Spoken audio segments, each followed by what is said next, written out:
역대하 26장 16절에서 21절 말씀, 우시아의 마지막 모습을 좀 보도록 하겠습니다. 오늘 이 말씀을 가지고 영적인 선을 지킵시다, 영적인 선을 지킵시다, 영적인 라인을 지킵시다 라는 제목으로 같이 은혜를 나누기를 원합니다. 성공하면 변하는 사람들이 있습니다. 다 그런 건 아니지만 성공하고 모든 일이 잘 되면 사람이 좀 바뀔 때가 있습니다. 지갑이 두꺼워지면은 마음이 얇아진다라는 말이 있잖아요. 지갑이 두꺼워지고 돈이 쌓으면 마음이 좁아지고 나누는 걸 싫어하는 사람이 있는가 하면, 또 직함이 높아지면 목이 곧아진다라는 말이 있습니다. 이렇게 뭔가 잘 되고 형통하면은 사람이 바뀌는 경우가 있습니다. 우시아 왕이 나오는데, 이 우시아 왕은 16살에 왕이 되었습니다. 그리고 52년 동안 왕좌에 있었어요. 그래서 그의 통치 기간이요, 솔로몬의 시기와 버금 같습니다. 경제적으로 되게 잘 살았어요. 군사적으로 되게 강했습니다. 그래서 주변의 모든 민족들을 다 정복하고 조공을 받았습니다. 심지어는 그의 이름이요, 애굽까지 알려질 정도로 유명한 왕이 되었습니다. 이 모든 일이 어떻게 가능했습니까? 하나님께서 그를 도와주셨기 때문입니다. 기이한 도우심, 하나님께서 기이하게 도우셨어요. 기적과 같이 도우셨어요. 자신이 이를 심었으면 이를 열매를 맺는 것이 아니라 100에 또 1000에 만에 열매를 맺도록 하나님께서 기이하게 도우셨어요. 그래서 모든 것이 형통하였습니다. 이 형통함에도 불구하고 우시아의 마지막이 좋지 않은 것을 오늘 본문이 보여주고 있습니다. 우시아의 말년은 문둥병에 걸려서 문둥병 환자로 있다가 결국은 죽음을 맞이하게 되는 것을 볼 수 있습니다. 왜 이 우시아가요 나병에 걸렸을까요? 이 우시아가요 왜 교만해졌을까요? 다른 것이 아닙니다. 하나님께서 명하신 선을 넘어갔기 때문인 것입니다. 그것도 영적인 선을 넘어갔기 때문인 것입니다. 16절의 말씀을 보게 되면 이렇게 말하고 있습니다. 그가 강성하여짐에, 모든 것이 다 형통하고 파워풀한 이 강한 왕이 됐다는 말입니다. 그의 마음이 뭐였다고요? 교만하였대요. 교만하여서 뭘 행해요? 악을 행해요. 그 악을 행하는 것을 뭐라고 말합니까? 그의 하나님 여호와께 범죄한 거죠. 하나님께 범죄한 것이 악인 거예요. 하나님께 범죄하고 악을 행한 것에 대해서 곧 그것이 무엇인가를 설명해 주고 있습니다. 여호와의 성전에 들어가서 향단에 분향하려 하였다라고 말하고 있어요.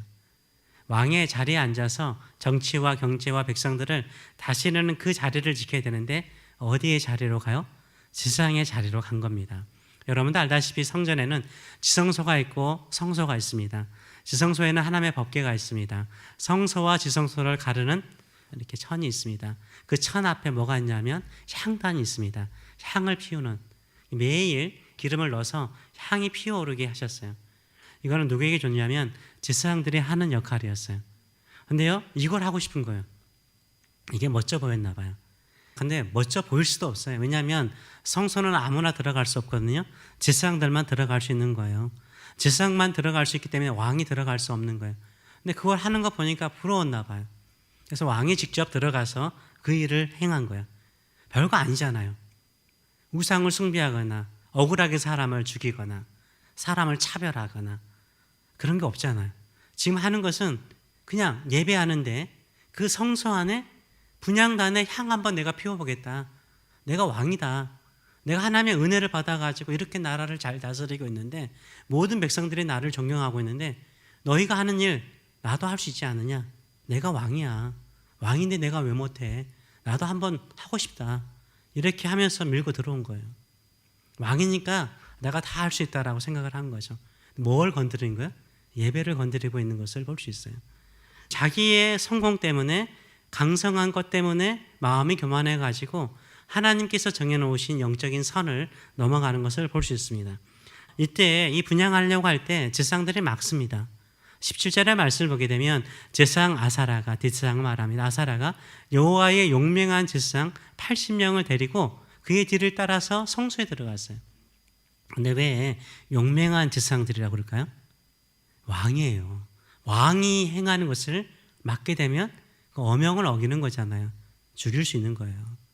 지금 최고의 권력을 가지고 있는 왕이 하고자 하는 일을 막고자 하는 제사장들 80명이 지금 어떻게 돼요? 죽을 수 있는 거예요. 용기 있는 사람이라고 표현하고 있는 것입니다. 들어가서 막는 거죠. 이때 우시야 왕 곁에 서서 그에게 이르되, 이 아사랴가 말하는 것입니다. 제사장 아사랴가 그에게 말하는 것입니다. 우시야여, 여호와께서 분양하는 일은 왕이 할 바가 아니라는 거예요. 하나님께서 왕에게 허락한 일이 아니라는 것입니다. 오직 분양하기 위해서 누구를 선택하셨어요? 구별함을 받은 아론의 자손 제사장들이 할 바입니다. 성소에서 나가서서 왕이 범죄하였으니 하나님께서 왕이 분양하려고 한들 그 영광 받지 않습니다 라고 이야기를 합니다. 즉 이 우시야가 행하는 일은 무엇이었습니까? 하나님이 정하신 선을 넘었다는 거예요. 아사랴가 하는 말이. 지금 하나님께서 왕은 왕의 역할이 있고 제사장들은 제사장의 하는 역할이 있듯이 하나님께서 선을 정하셨습니다. 하나님께서 구별하신 일이 있으니까 그것을 따르시옵소서. 비록 왕일지라도, 비록 형통한 왕일지라도, 하나님께 충성스럽게 살았던 왕일지라도 이 질서를 지키셔야 됩니다 라고 말하고 있는 것을 볼 수 있어요. 이 우시야의 범죄가 이 시대에도 없을까요? 있어요. 경건한 교회 안에도요, 이런 범죄가 일어날 때가 있습니다. 하나님께서 세우신 질서를 무너뜨리려고 하는 사람들이 있습니다. 사회적으로 성공했어요. 그리고 또 영향력 있는 사람이 되었는데 그 사회적으로 성공한 힘을 가지고 또 형통한 그 힘을 가지고 교회 안에서 그 역할을 하려고 하는 사람들이 있습니다.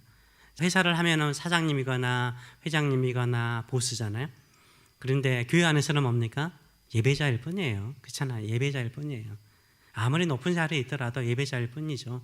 대통령도 교회 오면은 예배자일 뿐입니다. 근데 교회를 마치 자기 회사처럼 막 부리려고 그래요. 그런 사람들은 교만한 우시야와 같은 사람이죠. 정치꾼이라는 말 죄송합니다. 요새 정치꾼들이 많아가지고요. 정치에서 사회적인 영향력을 미치는 사람이 되었어요. 교회에서 돌아가는 거 보니까 안 맞아. 목회라든가 행정 같은 것을 또 간섭하는 그런 사람들도 있곤 하죠. 또 비즈니스가 잘 되면 어떻습니까? 헌금도 또 많이 하게 되죠. 헌금을 많이 하면 또 헌금을 내가 많이 했으니까 또 교회 안에서도 그런 권세를 누리고 싶어하는 사람들이 있어요. 내가 이만큼 교회 재정을 담당하고 있으니까 목사님 제 말 좀 들으세요. 성도님들 아시잖아요. 내가 이 정도로 헌신하고 있으니까 내 하는 대로 한번 따라와 주세요. 이렇게 우시야의 마음을 가지고 있는 사람들이 있습니다. 또 여러 가지 교수라든지 사회적인 신분이 높은 사람들도 지식을 우리가 존중해 줘야 되겠죠. 그들의 성공도 인정해 줘야 되겠죠. 근데 교회 안에서도요, 그렇게 하려고 그래요. 목사님 그거 안 맞는 것 같아요. 내가 배운 학식으로 보면 그거 맞지 않는 것 같아요. 그렇게 하시면 안 돼요. 세계 민주적으로 해야 돼요. 하나님의 권위가 어디 있어요? 목사의 권위가 어디 있어요? 그냥 민주적으로 투표하죠. 이런 식으로요, 이 사회적인 질서를 가지고 교회 안에 들어와서 행사하려고 선동하는 사람들도 있곤 합니다. 또 오랫동안 신앙생활을 하시는 우리 장로님이라든가 권사님들도 그런 실수를 할 때가 있죠. 원래 이렇게 예배 드려야 됩니다 라고 말하면서 새로 오신 젊은 목사님들이 뭔가를 좀 하려고 하면은 발목을 잡으려고 할 때가 많아요. 하나님이 세우시는 권위가 있잖아요. 그런 것들을 막을 때가 있습니다. 또 은퇴하신 목사님들도 그런 실수를 많이 하죠. 은퇴하시면 후임자들에게 모든 것을 맡겨야 되는데 후임자에게 하나님이 권위를 주신 건데 그분을 단임 목사로 세우는 건데 안 떠나고 계속해서 내가 하던 방식대로 해라, 그렇게 요구할 때가 있습니다. 물론 새로 세움을 받는 목회자들이 부족한 부분들도 있고 연약한 부분들도 있겠죠. 하나님께서 그들을 세워놓은 거에 대해서는 인정하는 것이 필요하다라고 생각을 합니다. 이 시대에 우시야들이 좀 많아질 수 있죠. 사회적인 권세와 성공을 가지고 밀고 가려고 하는 사람들이 많습니다. 하나님의 질서를 지키는 것이요, 겸손이에요. 하나님께서 정하신 질서를 지키고 나가는 것이 질서이죠. 어떤 목회자라든가 리더십을 존중하는 것은 그 사람의 리더십이 좋기 때문에 존중해 주는 게 아니잖아요. 뭐 때문인가요? 하나님이 세우셨기 때문에 존중하는 거죠. 향단에 향로를 피우는 것은 아론의 후손인 제사장들에게 하도록 하나님께서 정해놓으신 거예요. 막 선하고 거룩한 성인들이 해라 이렇게 말씀하지 않으셨어요.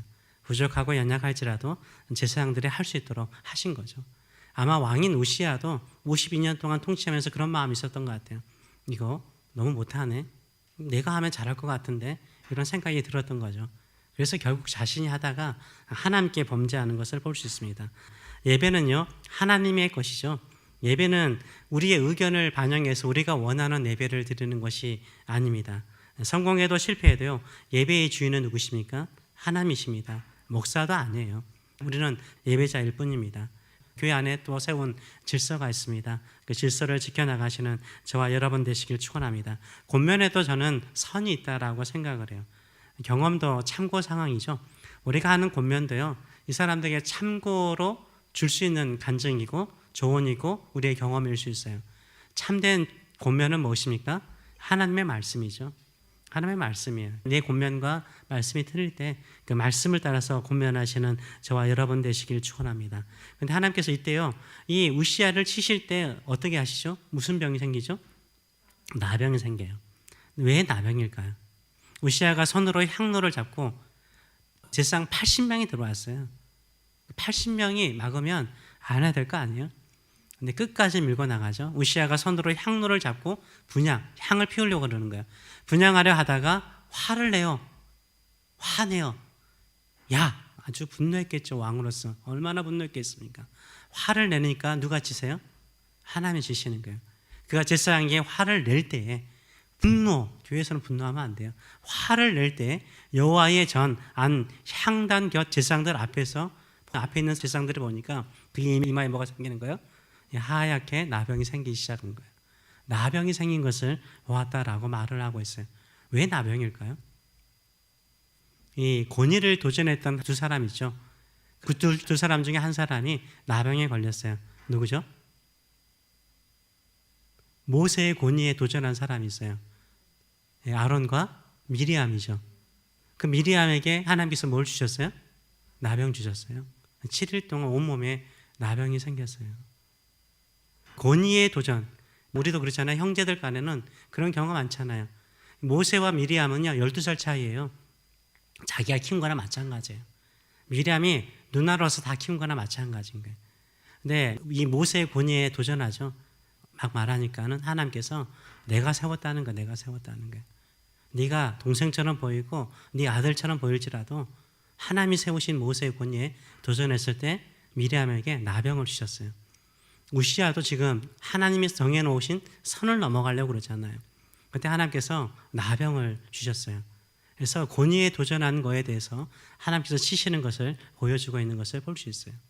이게 하나님께서 우시아에게 미리암의 범죄를 네가 행했다라고 가르쳐 주는 거죠. 근데 어디에 이 나병이 생겼습니까? 이마에 생겼어요. 왜 이마일까요? 이마는요, 감추기 참 쉽지 않아요. 마스크를 써도요, 우리는 어디 감추죠? 코하고 입만 가려. 근데 이마는 드러나게 돼 있어요. 그렇죠? 20절의 말씀 보게 되면 대제사장 아사랴와 모든 제사장이 왕의 이마에 나병이 생겼음을 보고 성전에서 급히 쫓아내서 여호와께서 치심으로 왕도 속히 나갔대요. 아마 하나님께서 아프게 만드신 것 같은 몸을. 나병이 생기고 몸이 아프니까 빨리 나간 거죠. 왜 나병이 이마에 생겼을까요?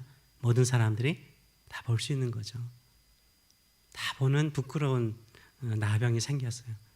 그의 마지막이 결국 나병으로 죽는 것을 볼 수 있습니다. 21절의 말씀을 보게 되면 우시아 왕이 죽는 날까지 나병 환자가 되었고 나병 환자가 되매 어디에 들어가지 못해요? 여호와의 성전에 끊어져 들어가지 못했단 말입니다. 성전에서 끊어져 별궁에 궁궐도 살지 못하고 궁궐 옆에 있는 다른 집에서 살았으므로 그의 아들 요담이 왕궁을 관리하면서 백성들을 다스렸다라고 이야기를 하고 있습니다. 우시아는 큰 범죄를 한 것이 아닙니다. 우상을 숭배하거나 여러 가지 다양한 신들을 가져오거나 남들을 학대하거나 그런 왕은 아니에요. 오히려 백성들에게 참 잘했어요. 경제적으로 부강하게 만들었어요. 잘 살게 만들었어요. 한 가지 문제가 뭐였어요? 바로 예배. 왕이 지켜야 할 예배자로서 사야 되는데 그 예배자가 아닌 예배의 주관자로서 하나님께서 맡기신 제사장에게 주는 직분까지 탐하고 넘어가려고 했던 거죠. 그로 인해서 그가 어려운 일에 직면하게 되는 것을 볼 수 있습니다. 우리의 삶 속에도 마찬가지인 것 같아요. 하나님을 열심히 섬기다 보면요, 우리가 선을 넘어갈 때가 있어요. 제가 좀 부족하고 연약하잖아요. 그럴지라도 그래도 이 교회 담임 목사예요. 부부일지라도요, 또 친할지라도요, 마음 편안히 속에 있는 이야기 다 나누는 친하고 친한 사람이지라도요, 예배할 때는 다르죠. 예배할 때는 다른 거예요. 교회 안에 들어오면 다른 거예요. 교회 일을 할 때는 다른 거예요. 지켜야 될 선이 있는 거예요. 그것을 잘 지켜나가는 것이 능력이 되는 줄 믿습니다. 저도 이게 목사의 입장이라고 저는 생각을 해요. 이런 일들이 일어나는 것을 가끔 봐요. 저도 한 지금 25년 넘게 목회 현장에 있으면서 사역을 하고 있었는데요. 정말 열심히 섬기신 분들이 있어요. 사회적으로 성공하고 교회의 재정적인 것도 많이 감당하고 또 중요한 일이 있을 때마다 정말 결정적인 역할을 하는, 헌신하는 사람이 있습니다. 그리고 또 열심히 또 사람을 전도를 잘해요. 정말 열심히 전도를 잘하고 잘 섬기세요. 뉴욕에 있을 때도 한 번 경험이 있었던 것 같아요. 정말 잘하세요. 근데 이제 목회적인 목사님하고 본인하고 의견이 달랐나 봐요. 예배예요. 공동회의라든가 회의할 때 이야기를 나누거나 이렇게 언쟁하는 것은 내가 좀 이해를 할 수 있다라고 생각을 해요. 예배 시간이었어요. 예배 시간. 예배할 때 광고 아닌데 거기서 일어서서 소리를 지르시더라고요. 결국은 그분 교회 나가셨어요. 근데 좀 일찍 소천하셨죠. 물론 많은 사람들이 와서요. 장례를 치렀습니다. 제 입장에서는 좀 그런 것 같아요. 그때 권사님이 그러지 않으셨으면 좋았을 텐데. 그 모습이 보기 좋지 않았거든요. 이런 이야기는 다들 한 번쯤은 들어봤을 것입니다. 저도 이런 이야기를 하고 싶지는 않아요. 왜냐하면 겁주는 것처럼 보이기 때문에. 그런 게 아니라 이런 질서가 있다는 거, 보이지 않는 질서가 있어요. 다른 건 아니에요. 목사를 존중하고 존중하지 않는 문제가 아니었던 것 같아요. 예배는요, 하나님께 속한 거잖아요. 하나님께 속한 것이고 하나님이 지켜보시는 거잖아요. 특별한 의미가 있다라고 생각을 해요. 내가 목사의 입장에서, 설교하는 입장에서, 사회를 보는 입장에서 예배를 바라보지 않습니다. 나도 한 사람의 예배자로서 참석하는 거고 준비하는 것이고 내 마음과 몸과 시간과 정성을 다해서 예배를 드립니다. 왜냐하면 그것이 바로 내가 하나님, 창조의 하나님, 예배의 대상이신 하나님, 영광을 받으실 하나님, 찬송을 받으실 하나님께 나아가는 예배자, 겸손히 나아가는 예배자로 살기를 원하기 때문인 것입니다. 그런 마음을 가지고 예배하시는 저와 여러분 되시길 축원합니다. 그 영적인 선을 잘 지켜나갈 때 하나님께서 오히려 우리의 살아가는 삶의 영역 속에서 더 복된 일을 이루어 주실 줄 믿습니다. 기도하겠습니다.